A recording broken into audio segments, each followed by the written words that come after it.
नमस्कार दोस्तों, एक बार फिर से आप सभी का मेरे चैनल पर हार्दिक स्वागत है।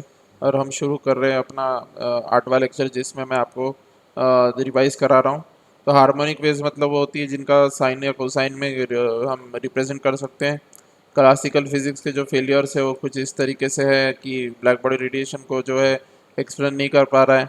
वो नहीं कर पा रहा है एक्सप्लेन, उसके पीछे भी कारण है। उसके पीछे का कारण क्या है दोस्तों, बताइए। Hot object emit electromagnetic at higher temperature, तो मैंने अभी बताया था कि जैसे आप तवे को गर्म करते हैं तो ब्लू लाइट एमिट हो जाती है रेड हॉट के बाद में। तो एक्चुअली अगर हम क्लासिकल फिजिक्स की बात माने तो वाइट हॉट होना चाहिए। क्यों? क्योंकि violet, red, indigo, blue, yellow, green, ये जितने भी कलर है ना, सबका सबके ऑसिलेटर बराबरी से होना चाहिए। तो वाइट लाइट एमिट करना चाहिए अकॉर्डिंग टू क्लासिकल। बट वैसा होता नहीं है दोस्तों। एक्चुअली वो रेड से ब्लू की ओर चले जाता है। तो मैंने आपको बताया ना, जैसे जैसे टेम्परेचर बढ़ेगा वैसे वैसे जो है वेवलेंथ जो है कम होती जाएगी। वेवलेंथ कम होती जाएगी तो एनर्जी डिस्ट्रीब्यूशन जो है कम वेवलेंथ के साइड बढ़ेगा। ठीक है।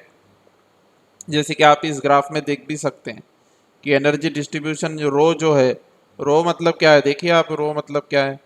रो मतलब रो मतलब ये देखिएगा, रो मतलब डेंसिटी ऑफ स्टेट्स है। ठीक है ना। तो डेंसिटी ऑफ स्टेट्स जो है, आप क्लियरली यहाँ देख सकते हैं कि डेंसिटी ऑफ स्टेट्स बढ़ रही है फॉर शॉर्टर वेवलेंथ। ठीक है। शॉर्टर वेवलेंथ के लिए बढ़ रही है। आप ये ग्राफ से क्लियर देख सकते हैं। आप ये ग्राफ को इंटरप्रेट करने के लिए इसके एक्स एक्सिस के अलॉन्ग और वाई एक्सिस के अलॉन्ग एक एक लाइन बनाइएगा, हॉरिजॉन्टल और वर्टिकल। हर एक पॉइंट पे, जैसे यहाँ से ऐसी लाइन बनाइएगा और फिर यहाँ से ऐसी लाइन बनाइएगा वर्टिकल। हर पॉइंट पे बनाइएगा, तो आपको पता चलेगा। फिर आप इंटरप्रेट कर पाएंगे उसको कि क्या होने के साथ क्या हो रहा है। जैसे यहाँ टेम्परेचर बढ़ने के साथ वेवलेंथ कम हो रही है, तो देखिए यहाँ से हॉरिजॉन्टल डाल के वर्टिकल डाल के देखिए। ये देखिए कम कम पे इंटरसेक्ट करेगा ना, एक्स एक्सिस पे कम पे इंटरसेक्ट करेगा। तो वही वही मैं बता रहा था आपको कि ग्राफ, अभी तो आपको इतनी मैच्योरिटी होनी चाहिए कम से कम कि आप ग्राफ को इंटरप्रेट कर पाए। ठीक है।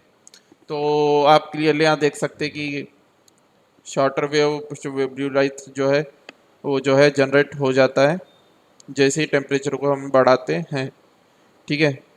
फिर ये ग्राफ जो है अगेन वही ड्रॉ किया है और ये बताया आपको मैंने कि किस तरीके से जो है वाइट लाइट एमिट होना चाहिए, लेकिन ब्लू ब्लू हॉट हो जाता है, वाइट लाइट एमिट नहीं होता।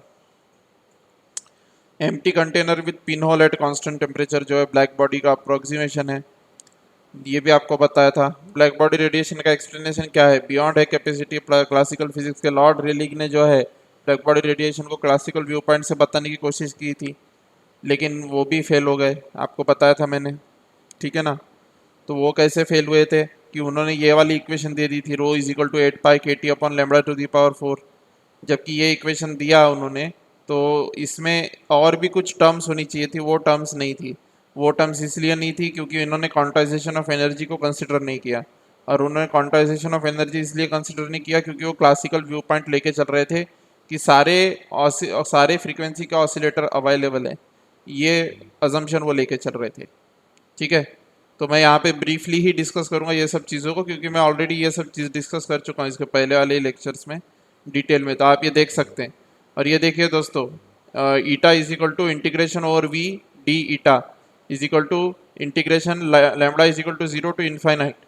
आपने बचपन में 11th-12th में इंटीग्रेशन पढ़ा होगा, तो उसमें ये टर्म्स बहुत कॉमनली आती रहती थी, limits lambda is equal to 0 to infinity. अब यहाँ पे इसका मतलब यह है कि वॉल्यूम वी पे तो कर ही रहा हूँ मैं इंटीग्रेट, लेकिन मैं एकदम लोएस्ट फ्रीक्वेंसी से लेकर सबसे हाईएस्ट फ्रीक्वेंसी तक इंटीग्रेट कर रहा हूँ। लोएस्ट फ्रीक्वेंसी मैं ज़ीरो पकड़ रहा हूँ क्योंकि फ्रीक्वेंसी माइनस में तो हो नहीं सकती, तो सबसे छोटा नंबर ज़ीरो ही होगा। क्योंकि सॉरी, फ्रीक्वेंसी नहीं, वेवलेंथ की बात चल रही है। तो वेवलेंथ माइनस में तो हो नहीं सकती, लैम्बडा यानी वेवलेंथ माइनस में तो हो नहीं सकती, तो लोएस्ट वेवलेंथ जो है वो ज़ीरो होगी। क्योंकि वेवलेंथ जो है वो जो एक वेव है उसकी लेंथ बताती है। जो वेव निकलती है उसमें से जो एक वेव है उसकी लेंथ बताती है वेवलेंथ। तो लैम्बडा इज इक्वल टू 0 से लेके इन्फानाइट तक के ही मुझे करना पड़ेगा इसे इंटीग्रेट। ठीक है ना। तो इसकी लिमिट्स कैसे बनाते हैं ये आपको आना चाहिए। ठीक है ना। तो मैं ये मान के चल रहा हूँ कि आपको आता है। जो भी थोड़ा बहुत भी मैथ सीखा है उसको ये आता है दोस्तों। अदरवाइज आप थोड़ा बहुत मगअप भी कर सकते हैं। आपको कोई एक्सप्लेनेशन नहीं पूछने वाला है कि ये आपने क्या सोच के लिखा, ये आपको कोई नहीं पूछने वाला है। बट आप इंटीग्रेशन का एक बेसिक याद रख सकते हैं कि लैम्बडा इज इक्वल टू 0 से इनफाइनाइट तक रो डी लैम्बडा, ये जो है ईटा के बराबर आएगा, ठीक है ना। तो टोटल एनर्जी जो है वॉल्यूम इंटू एनर्जी डेंसिटी के बराबर होती है, वो भी आपको बताया था। जैसे volume into mass density is equal to mass होता है, वैसे ही energy is equal to volume into energy density होता है कि नहीं, समझ आया था आपको। फिर ये रेलिक जीन्स लॉ जो है ये इस तरीके से रिजल्ट देता है, जबकि एक्सपेरिमेंटल रिजल्ट कुछ इस तरीके से होता है, ये भी बताया था आपको। फिर उसके बाद में रेलिक जीन्स लॉ फेल होने के बाद में प्लैंक डिस्ट्रीब्यूशन लॉ आता है। प्लैंक डिस्ट्रीब्यूशन लॉ में कुछ इस तरीके का इक्वेशन वो देते हैं। जब वो इस तरीके का इक्वेशन देते हैं तो ये वाले इक्वेशन, ये वाला जो इक्वेशन है, इसमें अगर मैं एच की वैल्यू ना डालूँ, एच की वैल्यू ना डालूँ तो ये जो है ये अलग अलग शेप का बन सकता है। ये एच का वैल्यू अलग अलग वैल्यू के लिए ये इसका शेप, ये देखिए ये शेप ऐसा ही आएगा लेकिन साइज डिफरेंट आएगा, ठीक है ना। समझ में आ रही है बात आपको, साइज डिफरेंट आएगा। देखिए दो तरीके की यहाँ पे वैल्यूज चल रही है, दो तरीके की यहाँ पे वैल्यूज चल रही है। जैसे एक एक तो हो गया ऑब्जर्व वैल्यूज, एक हो गया ऑब्जर्व वैल्यूज, और एक हो गया कि फार्मूले के द्वारा ऑब्टेंड वैल्यूज। तो जो फार्मूले के द्वारा ऑब्टेंड वैल्यूज और ऑब्जर्व वैल्यूज एक्सपेरिमेंटली, वो जब दोनों जिस एच के वैल्यू के लिए दोनों कोइंसाइड होगी, वैसे तो एच की वैल्यूज बहुत सारी हो सकती है, लेकिन जिसके लिए ये दोनों कर्व फिट हो जाएंगे, एक दूसरे के ऊपर ओवरलैप कर जाएंगे, तो उसके लिए एच का वैल्यू वही वैलिड माना जाएगा। समझ में आ रही ना बात आपको। तो इस तरीके से उन्होंने एच भी डिटरमाइन किया। तो आप ये क्लियरली देख सकते हैं कि ये ग्राफ है, और एच का वैल्यू जो है 6.626 इंटू 10⁻34 जूल सेकेंड के बराबर आ रहा है, ठीक है ना। अब देखिए दोस्तों यहाँ पे जो है फॉर लॉन्ग वेवलेंथ, अभी तक के हमने सिर्फ शॉर्ट वेवलेंथ के बारे में ही पढ़ा था, यहाँ तक हमने पढ़ लिया था। अब देखिए यहाँ से मैं आपको बता रहा हूँ कि देखिए एच सी बाय लैम्बडा के टी, ये इस इक्वेशन पे गौर फरमाइएगा, इस इक्वेशन पे गौर फरमाइए।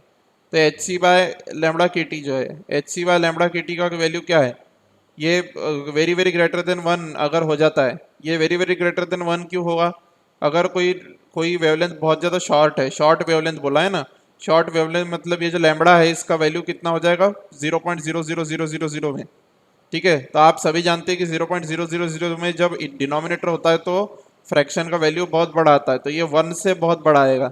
समझ में आ रही ना बात आपको।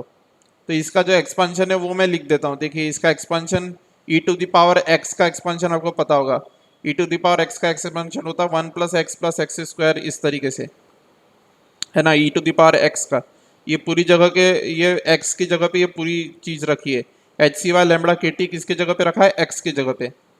तो मान लीजिए वहां पे x रहता तो e to the power x is equal to होता है 1 + x स्क्वायर, इस तरीके से। तो x की जगह पे है एच सी बाय लैम्बडा के टी, तो वो डाल दिया। और फिर मुझे पता है कि एच सी बाय लैम्बडा के टी 1 से बहुत बड़ा है, तो 1 को मैं इग्नोर कर सकता हूँ, 1 और 1 कट भी गया और भी इग्नोर भी कर सकता हूँ। तो एच सी बाय लैम्बडा के टी आ जाएगा वैल्यू। समझ में आ रही है ना बात। ये पीडीएफ देखिएगा, ये तो मैथमेटिकल चीज़ है, आपको पक्का समझ में आ जाएगा।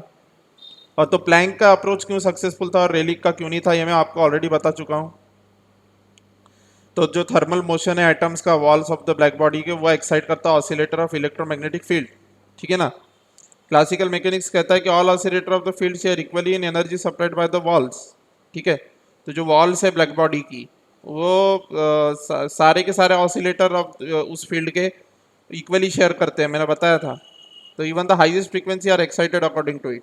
जबकि असलियत में ये होता है कि हाईएस्ट फ्रीक्वेंसी उतनी ज़्यादा अमाउंट में एक्साइट नहीं होती, उनकी उनकी energy state density higher frequencies की कम होती है, जबकि लोअर फ्रीक्वेंसीज की एनर्जी डेंसिटी जो है ज़्यादा होती है, और डेंसिटी ऑफ स्टेट्स भी ज़्यादा होती है।